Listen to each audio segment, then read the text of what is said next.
Good afternoon, everyone, and welcome to the Inner Circle, a masterclass webinar series. And I am your host, Laura Gretzer, Director of Education for Circle of Dental Excellence. We use the acronym CODE. And if you're new to CODE, welcome, and I hope that you join us again. We offer monthly virtual mastermind sessions with expert guest moderators. Wisdom's taking over October 15th at 7 o'clock. Be sure you're there. And several live multi-day in-person events throughout the country that are also offered in a full virtual setting with multiple opportunities for continuing education hours. Last week, we presented Develop the Code in National Harbor right outside of DC, and I hope that you got to be there. In July, you can join us in Orlando, and in December, we'll be in New Orleans, and Ashley will be there too. You can find Code on Facebook, LinkedIn, Instagram, YouTube, and at circleofdentalexcellence.com to register to become a member. Housekeeping. As a reminder, this session is being recorded and will be shared on our YouTube channel shortly. The Q&A and chat features are open. I'll monitor the Q&A box and appear on screen to indicate to Ashley there's a question pending and an appropriate stopping point. I'm very excited to introduce our guest today, Ashley Bond. Ashley is the co-founder and chief dental billing officer at Wisdom Dental Billing. But what I love most about her is that she's actually lived it. She started out working at her father's dental practice, so she's seen the good and the sometimes chaotic side of dental operations. Since then, she's become the go-to advisor for practices across the country. She helps teams move away from the stress of chasing payments and toward a more predictable revenue cycle that actually makes sense.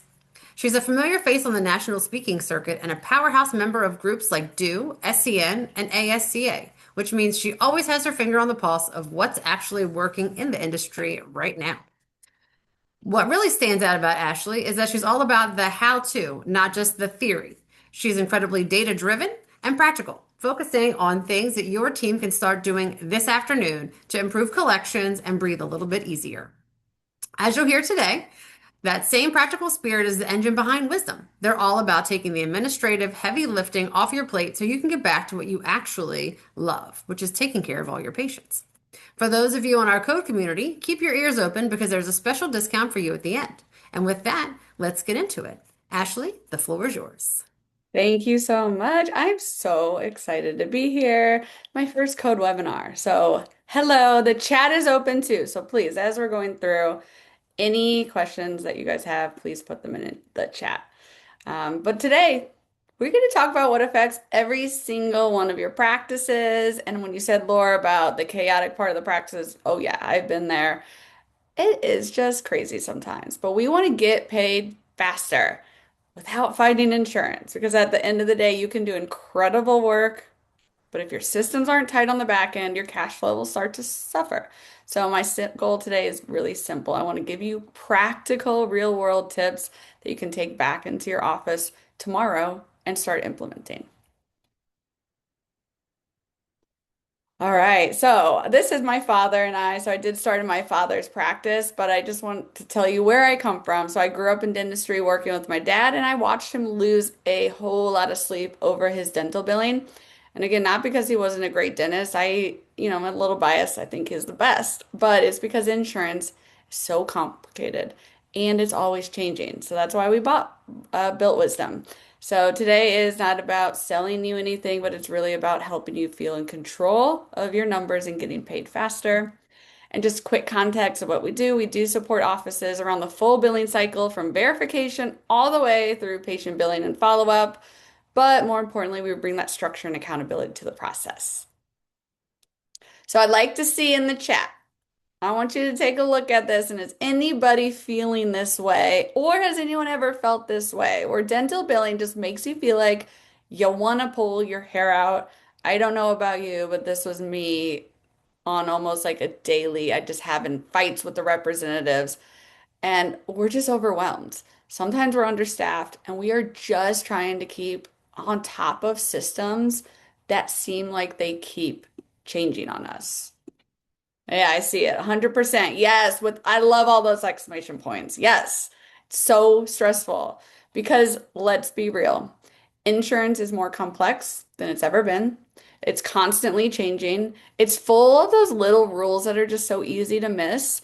And that is what leads to exactly what everybody here is feeling. And unfortunately, it leads to high AR inconsistent cash flow, probably a team that just feels like you're always behind no matter how much you do. It's like you're always behind. So here's the shift that I want you to make today. This is not always an insurance problem, but maybe part of it could be a systems problem. But the good news is that we can fix the systems. We can't fix the insurance problem, but we can fix the system problem. All right, so let me quickly set the stage for today. Of course, we're going to walk through how to get paid faster, but more importantly, I want you to understand why your money is getting stuck in the first place. Because I believe once you see that clearly, everything is going to start to click. So, we're going to just walk through what slows down your cash flow and more importantly, what you can do about it. So, by the end of the day, my goal isn't that you just feel more informed. I want you to feel in control. I want you to actually have systems that you can write down, go right back into the office, say, okay, I know my plan of action and what I'm going to do to make this better. So, why are we here? It's because the pain is real.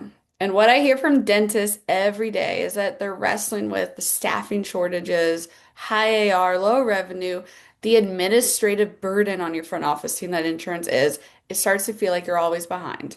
And due to all these pain points, dentists are taking a real hit on their collections. So I want everyone in the chat to guess. How much money do you think is going uncollected by dental offices combined in the US every single year? So, how much money do you think every single year combined of dental offices in the US is under collected? Any guesses here? There's no wrong answer. I'll give you a hint that it's in the okay. Jenny, I like your guess. The 1 billion. So, unfortunately, the truth is 16 billion with a B dollars are being uncollected every single year in dentistry. And that's not because the work wasn't done, it's because somewhere along the way the systems got broken. But that is what we're here and we're going to fix. So number one, want you all to walk away with is knowing your collection percentage number. Because to know where we're going, we have to know where we're starting.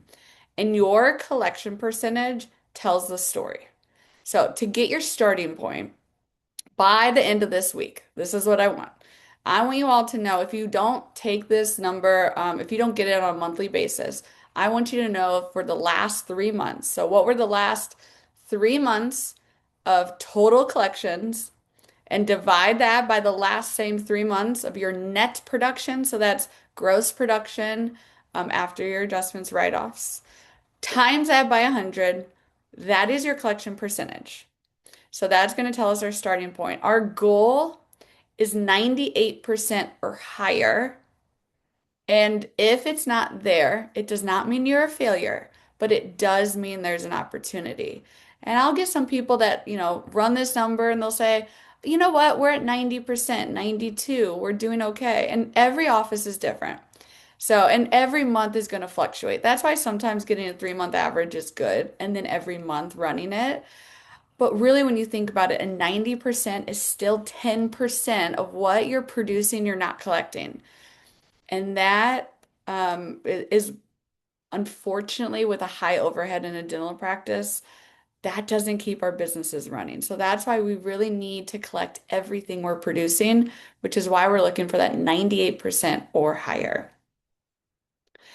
All right, so this is an important visual because getting paid faster by insurance and by patients, it's not just one action, it's actually an entire process. So it starts with verification, with submission, there's follow-up, appeals. Every single step matters. And most delays happen because something in this chain breaks. So let's first focus on the first three parts of this chain here. Let's start at the beginning with our lovely verification, which we're still in the beginning of the year. So, put in the chat if you still feel like you're drowning in full breakdowns and verification. Let me hopefully give you some tips to help with this. But verifying insurance correctly, this is where your entire revenue cycle management system begins. And if a verification piece of the puzzle is wrong, everything else that flows from that will break. The most important details can be the smallest details with verification. So what we see all the time is the wrong demographics are actually what cause a lot of claim rejections. So this could be that the patient name, something as simple as a patient name, you could have it in your system as Kate, but their name on the insurance is Catherine. It causes it to get rejected. The wrong member ID, the wrong date of birth, all those little details, the address, the insurance address, payer ID, group numbers, those small details mean so much. And it has to be in your practice management system. So I always say garbage in, garbage out when it comes to your verification. Because even if you write down and have the best breakdown form, you write it down, you scan it into the patient's doc center, if that is not fully and accurately put into your practice management system, it means nothing because everything that flows from there is going to be broken when you send that claim, when you call to follow up on that claim. If it's not in the practice management system, you're not going to give the right details. Your treatment plans are going to be off. So my recommendation is confirm at least 2 days before the patient comes in, making sure that every single group number is updated with the full breakdown of details. Once you update that group number once per year, then we just need to do eligibility checks for that benefit year. Making sure that we're dating when we are updating it and putting those full details in, updating, attaching the right fee schedule, and making sure that fee schedule is also updated. So this is not just sometimes and a lot of times what I see is you'll give your newest team member to do the verification. And that a new team member can do it, but the attention to detail and understanding the ins and outs of dental insurance and why these pieces are so important needs to be taught first. Because again, if that verification is wrong or if it's put in the system wrong, it is going to break everything else down that chain. So confirm it 2 days before as well. Why I do it 2 days before at least, if not a full week out. I'm looking for those terminated insurances. We see a lot of rejections or denials due to terminated insurance. I want to get that before the patient comes in. So there's plenty of time for me to call up that patient, get their new insurance before they walk in my door. I have some horror stories about that not happening and just learn from my mistakes and don't do what I do in the beginning of my career. All right, so the next piece of the puzzle is claim submission and documentation. This is one of the most painful stats in dentistry, that nearly 3/4 of denials are preventable. But it is good news. I'm a glass half full kind of girl. So I would always tell my dad when he was upset about something that it's an opportunity for growth because it is. It's good news, and that means we have control if we tighten up our systems, especially around claim submission and our documentation. So this is us. As much crap as I give dental insurance companies, I mean, we have t-shirts that say dental insurance sucks because I mean, they're not the easiest to work with, but at the same time, it is looking at what we're responsible for. And 72% of the time, almost 73, we as a dental office are not sending claims with the necessary information that's required to get it paid. And this unfortunately leads to unnecessarily charging the patient or writing off what otherwise could have been paid. But again, the good news is this means that it's fixable and it's something that we can control. Yes, Jenny, we love our dental insurance sucks t-shirts. So anybody that wants to schedule a demo with us, we'll send you a t-shirt. But where does that start? Having the details we need is not just a front office duty. It's actually big part of it is clinical. So billing begins in the back office. We had a whole webinar about that because we really need to strengthen our clinical documentation. We need specific and detailed notes because that is what equals faster payments. Now we need to say no to narratives. Back in the day when I started, there was, a lot of the times you didn't even have to send that much information with your claims. Those times are no longer. Every procedure code has a specific recipe that you have to follow every single time to get it paid. And I rather oversend information than undersend information and have my claim be denied. But we used to be able to copy and paste. Well, I don't know if we were supposed to, but back in the day, we had a Microsoft Word document every crown, I'd be like, oh, crown due to decay. And I put that on the remarks section of the crown and I would send it off. We cannot do that because anything that goes on that claim form has to come from your clinical notes. Your front office team cannot be diagnosing the reason for the crown. You cannot be putting anything on that claim form that does not directly come from your clinical notes. So anything, this is a legal document we're sending out, and we want you to be audit proof ready at all times. And there are going to be more and more audits that are coming our way in dentistry because I mean, insurance companies are using AI to audit the claims coming through. So before, when a claim came in, if it didn't have all the right information, it was up to a human eye to see it and flag it. Sometimes it got missed. Now that it's AI, it is data points that need to be on there for the claim to get paid or to get processed. And if those data points aren't there, they're going to immediately boot it right back. So we cannot send our claims without the necessary information. And it starts with our documentation, and it starts with not using narratives anymore and making sure that anything we're putting on that claim comes from the clinical notes. And even better yet, just attach your clinical notes. Because if your clinical notes are the good enough, then you don't even need to do the extra step of putting it in the remarks. Attach your clinical notes to the claim form. So what I want all of you to be able to leave with is knowing what do your current clinical note templates in your practice management system look like today. We do have a cheat sheet coming up, so if anyone is on their phone, we'll make sure that we send you these or just put in the chat that you want these ebooks. We have a cheat sheet for documentation, so get ready when that code comes up, I'll let you know. But what I want you to do is to be able to look and cross-check between your clinical notes versus, what we recommend for SOAP notes to be in your system and see what could be tweaked to make it better. Um, and same with attachments. All of our claims have to have the required attachments to get it paid. So when you're sending a claim for a crown, we need to have the right PAs. We need to have the right intraoral photos. We need to have those clinical notes so that when we're sending it, again, it's the same recipe every single time. Scaling a root plane is being denied a whole lot because the recipe's changed. Before, you didn't have to send all these like detailed clinical notes. Now they want to know anesthesia use, time in the chair. So we need to change our recipe. If your clinical note templates have not been updated in the last year, it's time to go through and update our clinical notes templates because insurance keeps changing the game. We need to change with it. So here is an example of bad, better, best for reasons for a crown. So back in the day, again, crown due to decay was widely accepted. And then you got a little better, but then we have our best. These are the type of details that insurance companies are looking for.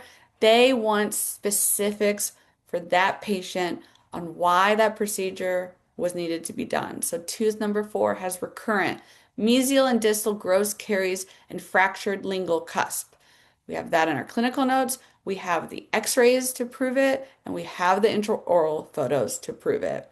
Those details on the claim form, with, of course, if it's a replacement, when was the initial crown done, all of those details for the crown, it will get paid than if we just sent crown due to decay with one PA.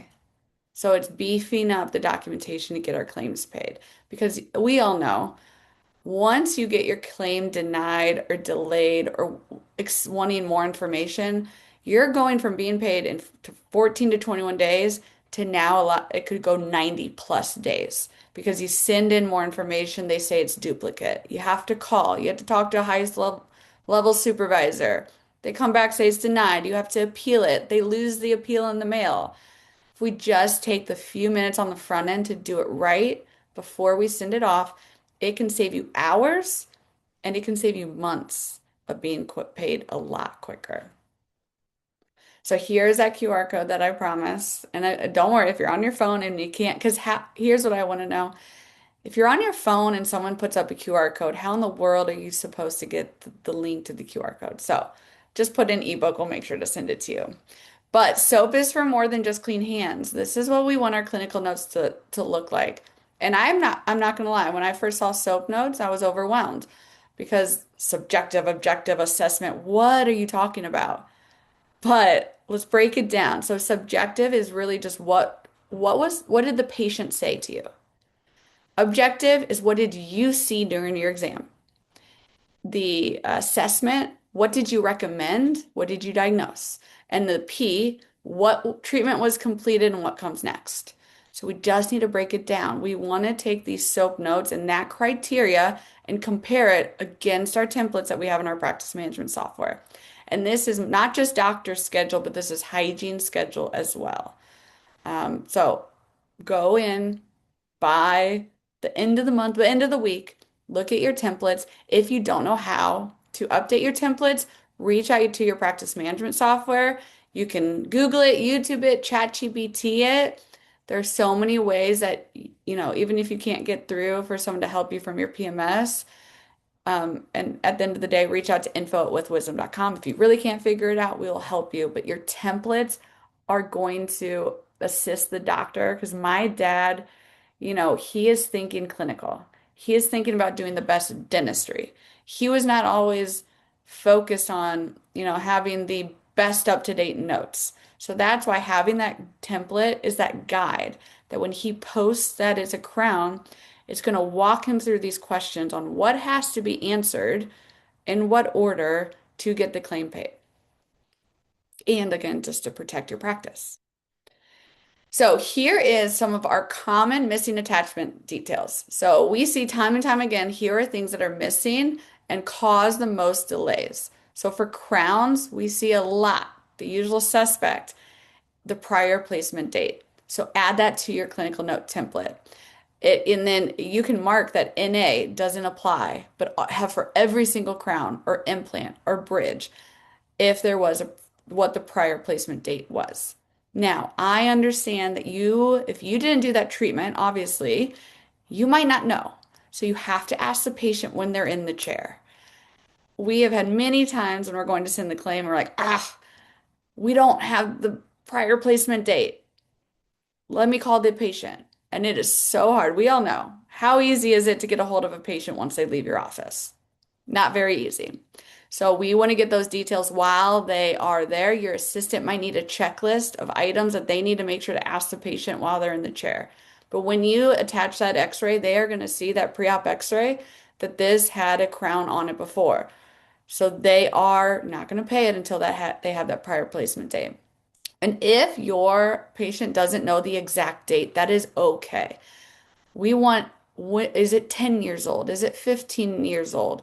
Just try to get that information so you can put it in your clinical notes and make sure that's on the claim to get it paid.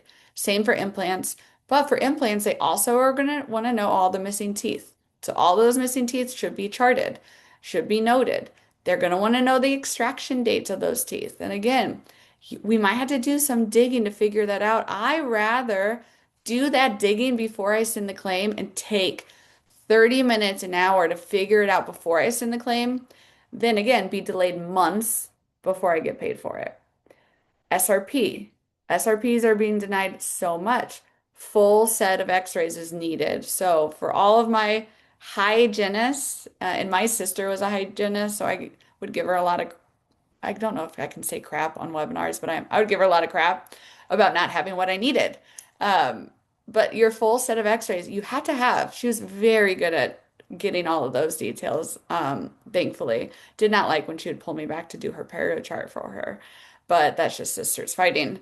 But full set of x-rays. A panoramic is not going to get your SRP paid. Bite wings are not going to get your SRP paid. You have to have that full set of x-rays. And if the patient's not eligible for it, doesn't mean that you don't do it. You can get it transferred from another dentist, but you might need to let them know if this is not of diagnostic quality, for your care, we'll have to retake these full set of x-rays just so you aren't clinically missing anything.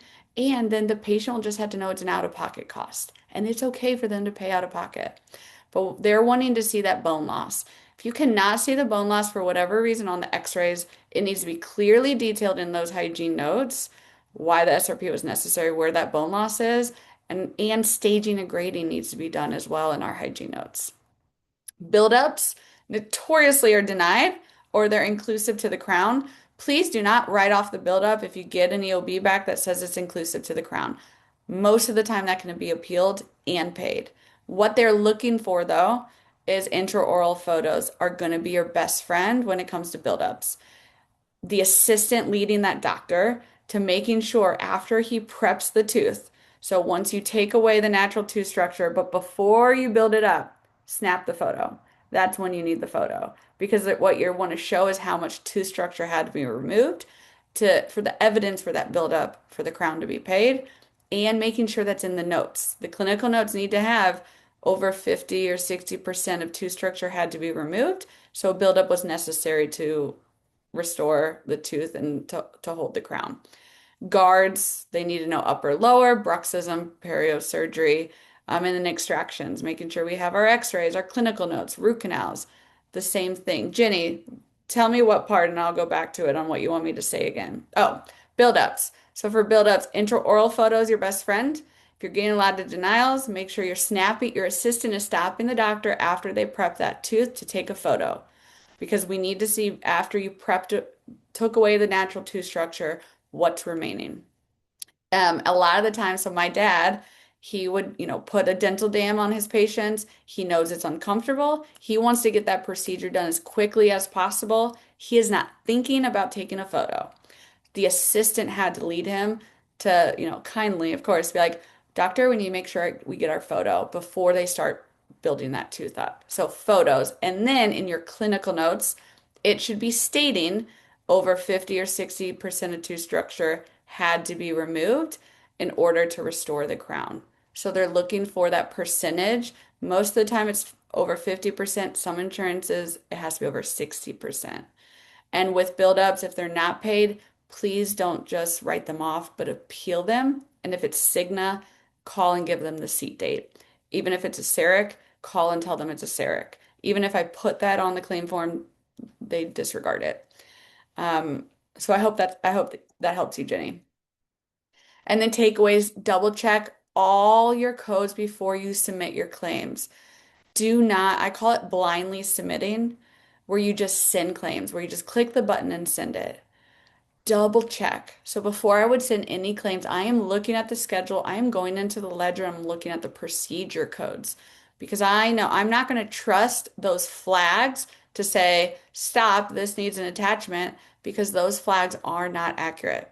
I'm going by procedure and procedure and making sure I have what's needed. Root canals are going to sneak through, extractions, buildups, guards, palliative exams, and they're not going to ask for attachments always.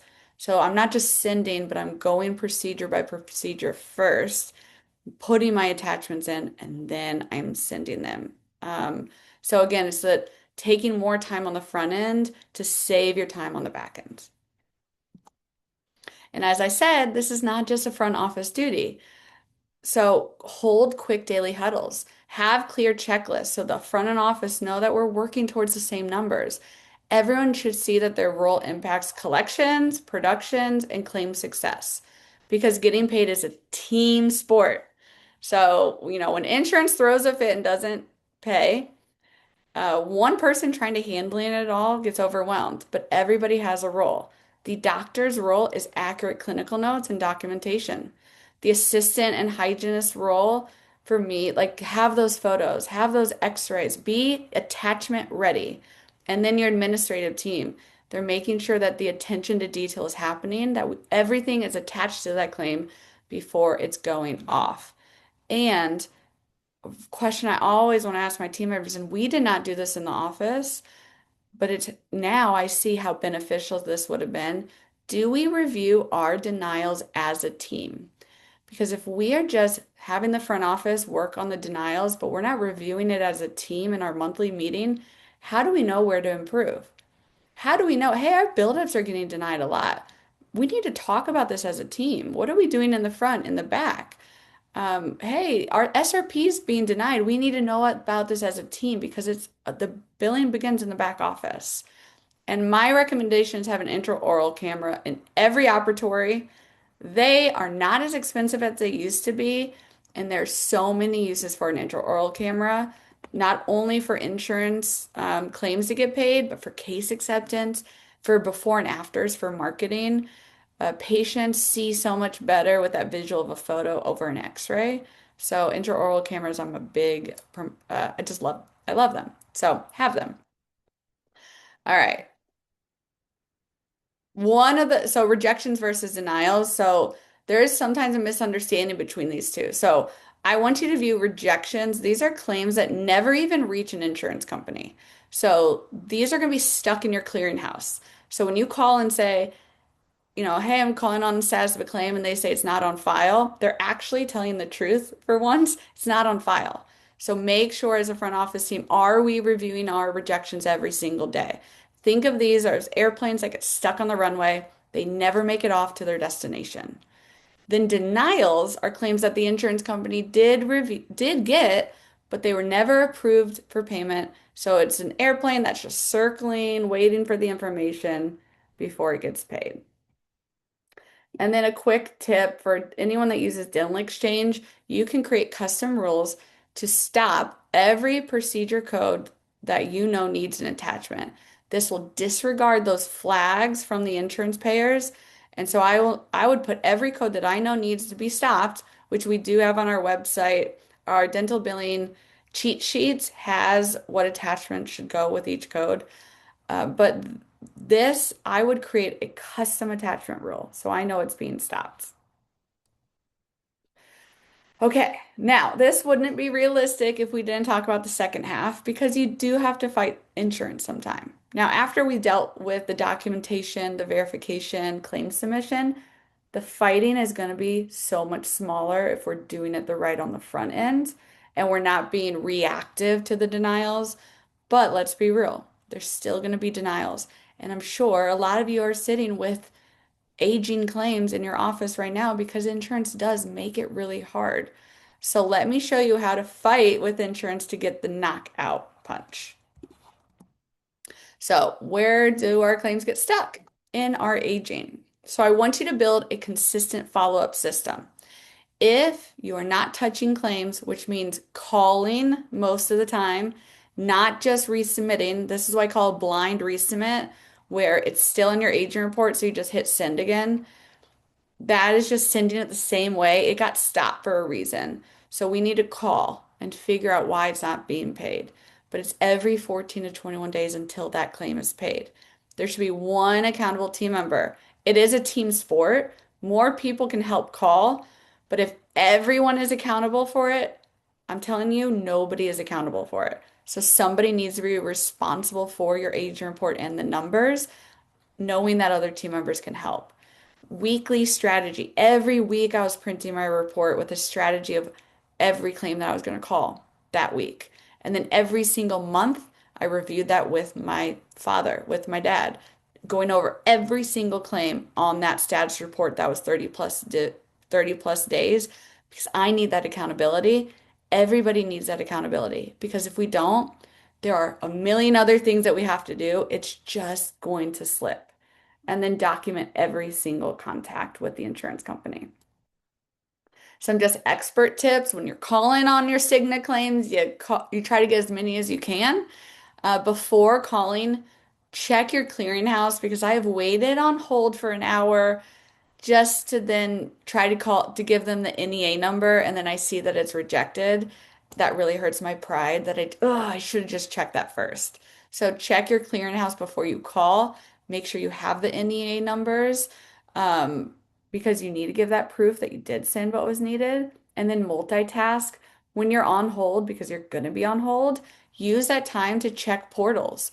Have all of your logins for your insurance company so you can check the statuses. You might not get full details, but even if you get a few claims on, oh, it paid, or oh, I see it's not on file, so I know I need to call, or I can send statements or do patient letters. So use those hold numbers wisely. And then use your clearinghouse tools because when you're calling on outstanding claims, a lot of the time they're going to tell you we didn't get that primary EOB or we didn't get that X-ray. So you can locate an NEA number or DCN number. And when you give them that number, it is like magic. that they magically find that claim all of a sudden in the attachments. Now, if you don't know what I'm talking about, this is what it can look like. So, quick look. Every clearinghouse will be a little different, but it's not something that's given to you. You have to find it, you have to dig for it. So, find these numbers before you call. And then, when I'm updating my claim status number, I am attaching what that NEA number or the DXC number was to it. And the DXC number will can be if you use dental exchange or NEA number, so it might be called something different, but that's where you locate them. Here's just a piece of what we track for our offices on a weekly basis. So I like to track the insurance aging numbers every single week. Why I do this is when you pull your aging report or your aging numbers, you are getting what it looks like today. You can't go look back at what it was 3 months ago. So I'm looking for trends. I might pull my an office's report today and it says that 40% is in their over 90. And for me, that might be like, whoa, we have a problem. What if it started at 60% and it's actually trending down? Or what if the percentage is 5%, which looks good, but it started at 0%? Okay, that means it's trending up.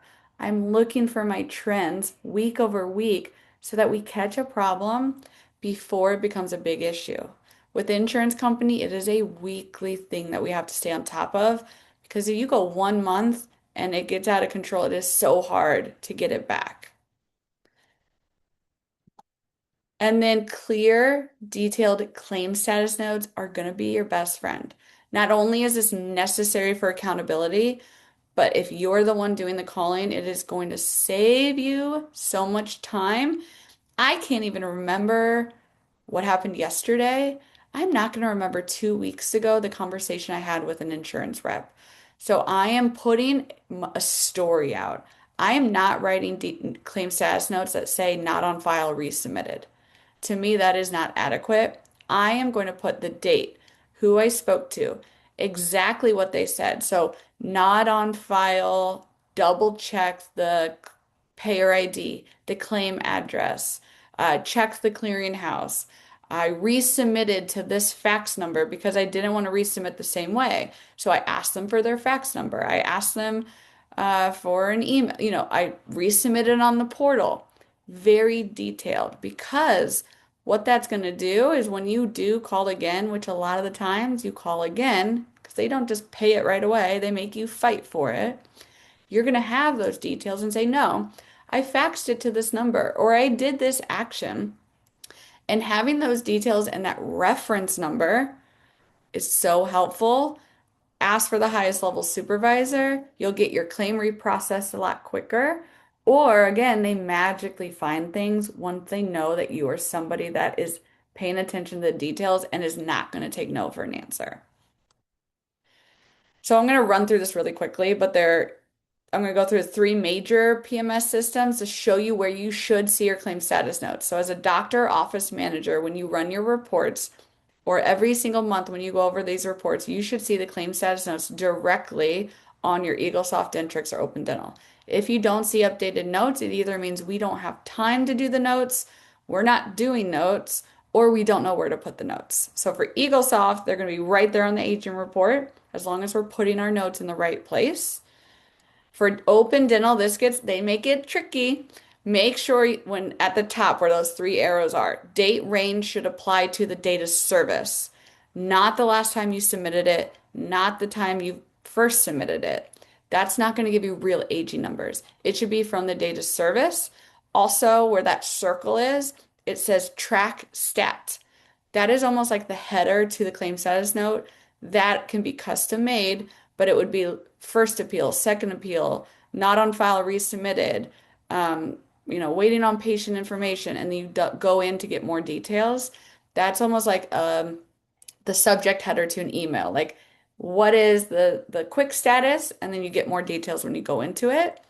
And then the date stat, that is the last time the status was updated. So if track stat is blank, and if date stat says 01010001, that means there are no notes on that claim. So again, it means we're overwhelmed, we don't have time, or we don't know where to put the claim status notes, or we're not doing claim status notes.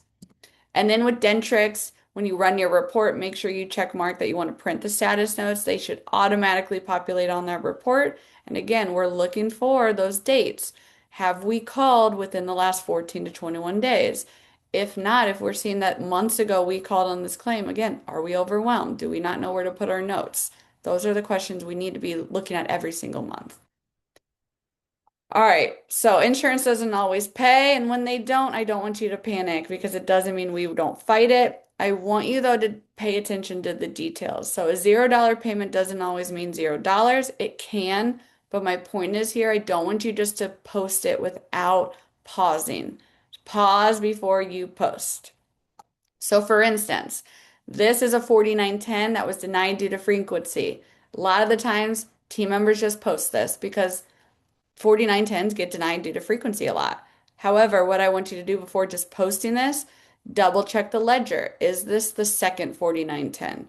Maybe this is the first one, so I want to ask some more questions. I'm going to look into my breakdown. Does it say that four are allowed per year? Well, then I'm going to call and ask. I'm not just going to post this. I'm going to confirm the information before I post.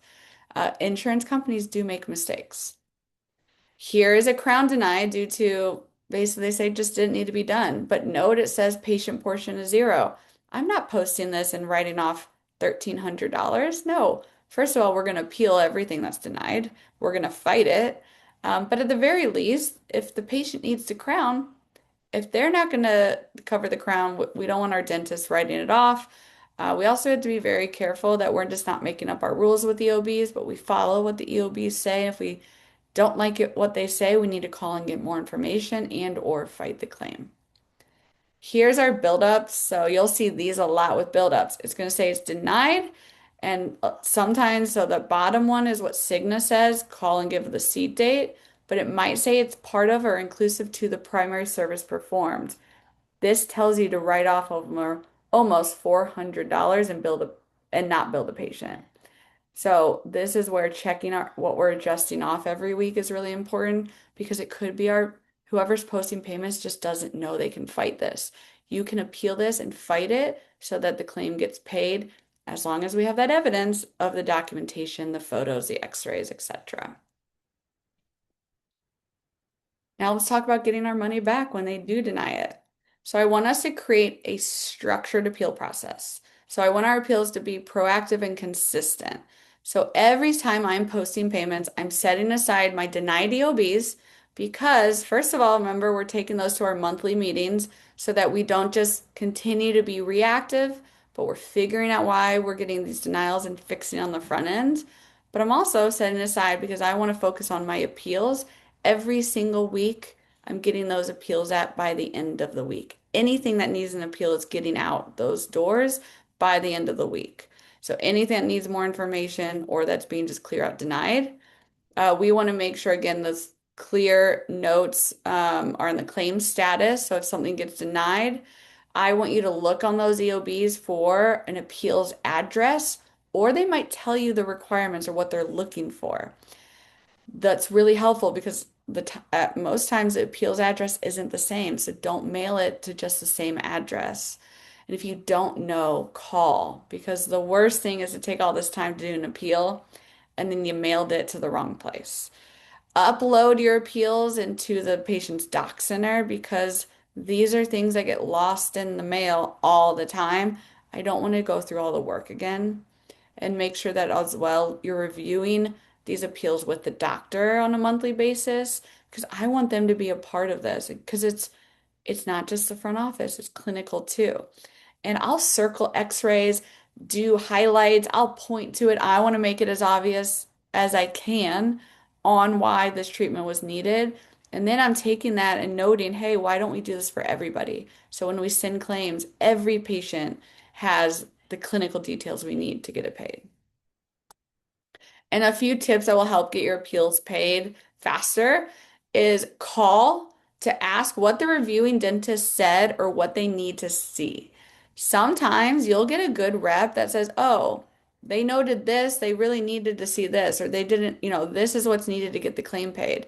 And I'm not saying to make up your diagnosis because So don't hear what I'm not saying. I don't say then just put that on the claim.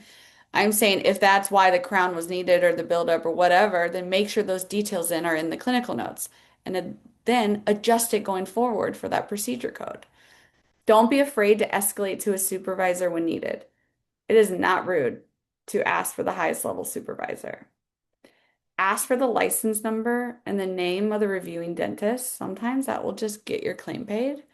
Or you can always request a peer-to-peer if it's still denied. And that's their dentist talking to your dentist and hashing out on if that claim should be paid. Peer-to-peers work like magic a lot in our office. And if you go through all of those steps and the claim's still denied, involve the patient or their HR when the payer is being unreasonable. Make sure they know what the effort you've gone through to get your claim paid, and you can even show them the evidence on why this procedure was necessary, which hopefully they knew that beforehand. Then they get mad at the insurance company too. And guess what? If you get that patient involved and their insurance still doesn't pay, who are they going to be mad at? They're going to be less likely to be mad at you because they know you're fighting for them. They're going to be more mad at the insurance company for not paying. You heard me say that intraoral camera is one of my favorite. I really believe it helps you collect 100% because of uh, a picture is worth 1,000 words for case acceptance, marketing, insurance denials.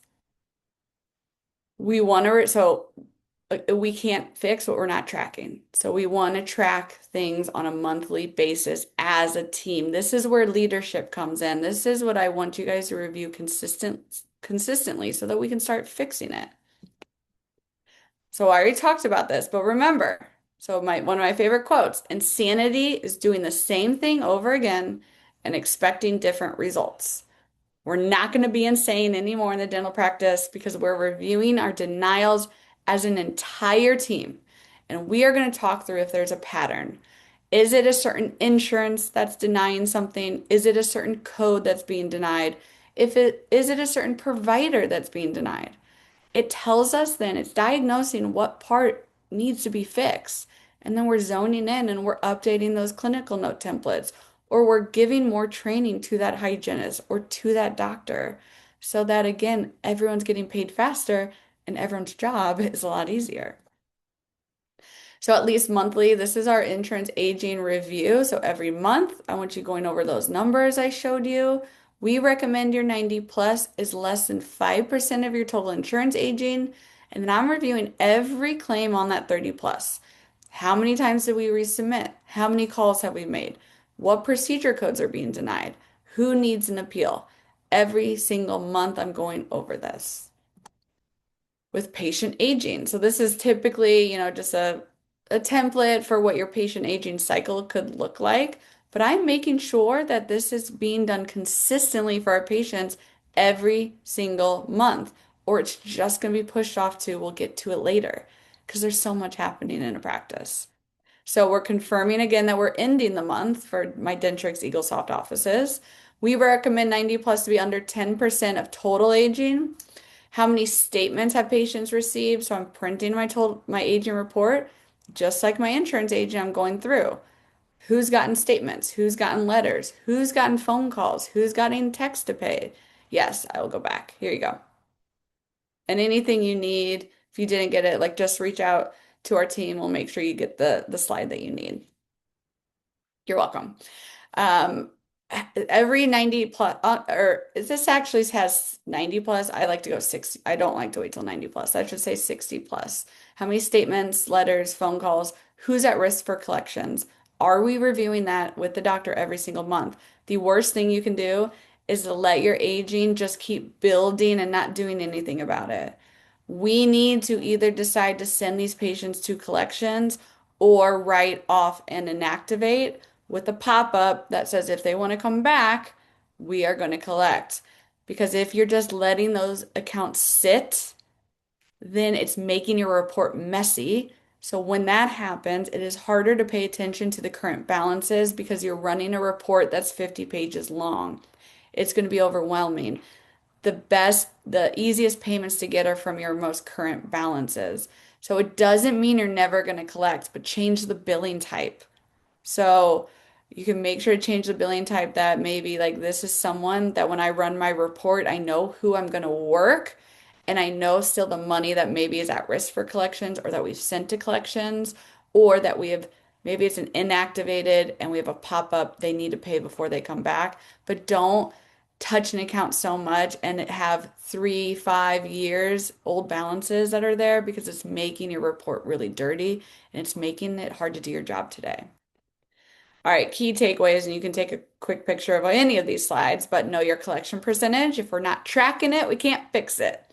And our goal is 98% or above. We're going to verify our insurance correctly and accurately. We're going to strengthen our clinical documentation. We are going to include those required attachments. We are going to pause and double check our codes before submitting.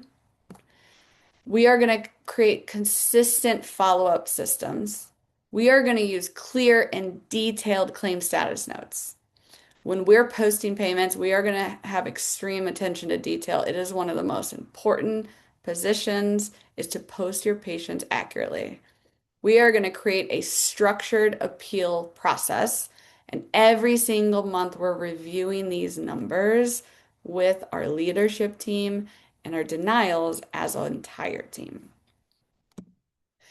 Here is our latest and newest freebie for all webinar attendees today. So this is our dental billing self-audit ebook. So we broke down the process on what numbers to pull from your software, how to use those numbers to calculate your collection rate or your AR aging, how to compare that against industry standards, or even to know what's healthy, what's not, what each number tells you, and how to spot those red flags in plain sight and how to fix them.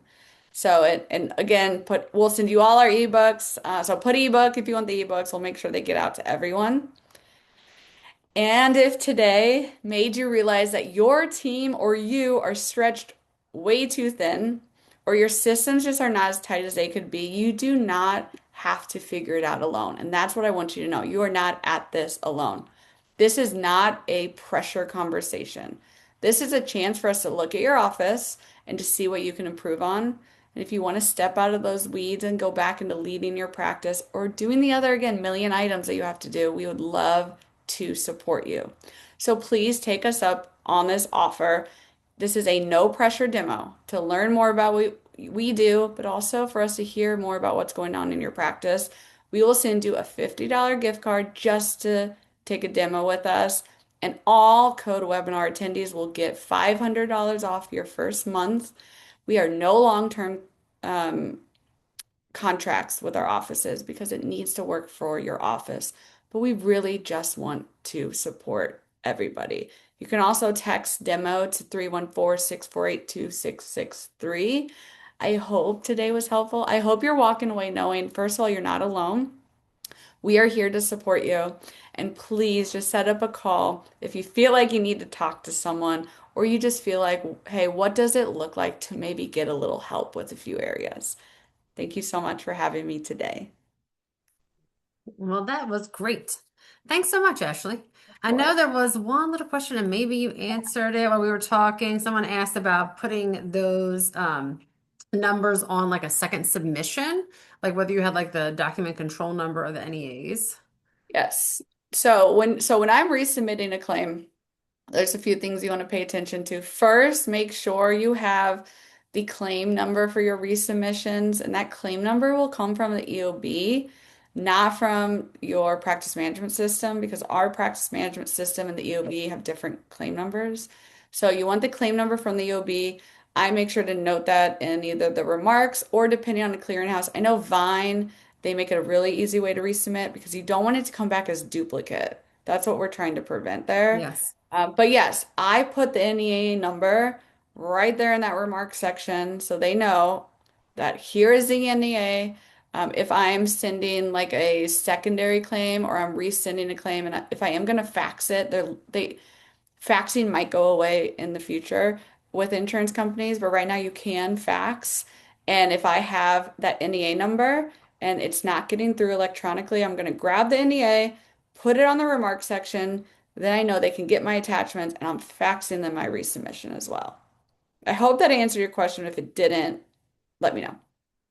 All right. Sounds good. I didn't see any other questions in the Q&A box. We had a lot of chat, and I know that you were answering them as they were kind of coming in, Right. which was great for everybody. I did take some screenshots of the ones with the QR codes, so everyone will get this. I'll send those screenshots with the QR codes in the email with the recording also. And everyone will get their CE certificates within like the next 48 hours. We'll send those out to everybody. I do want to remind everyone that Wisdom has been kind enough to give you that special offer discount down there if you decide that you would like to sign on for some services. And I know that, it's always helpful to have someone come in and kind of do those things. I know if you're underwater in those claims, they pile up really quickly. And especially if they deny them, even when you call and, plead your story. And when you ask for the dentist, who did it, who did that, I'm waiting for them to tell me. And most of the time they always tell me no also. Hmm. It gets crazy out there. So I will send all of the QRs in the follow-up email. There is a course survey after the session. It will pop up as soon as the session closes. And then all of the emails that everyone filed like their registration under is where your CE certificates will get emailed to. So if you have any changes, certainly let me know and I can adjust that. Dan, I see you popped in. Did you want to add something?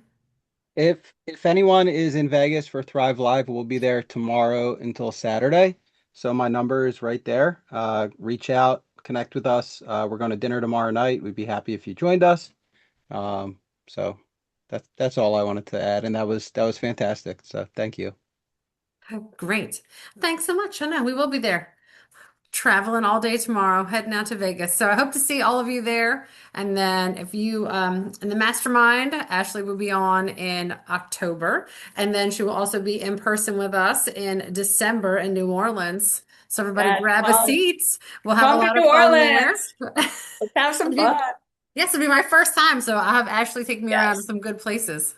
Yeah, some All good food in New Orleans. All right, I'm double checking the box. Any other closing thoughts or questions before we let everyone go for today? No, everyone said thank you. Such amazing info. Fantastic job. I don't see anything else in here. Well, Mm. Ashley, thank you for your time. It was great, and I'll send everything out. And if you have the link for the ebook, if you Yep, want me to send awesome. it, I'll pop it in the email to everybody. Okay. Perfect.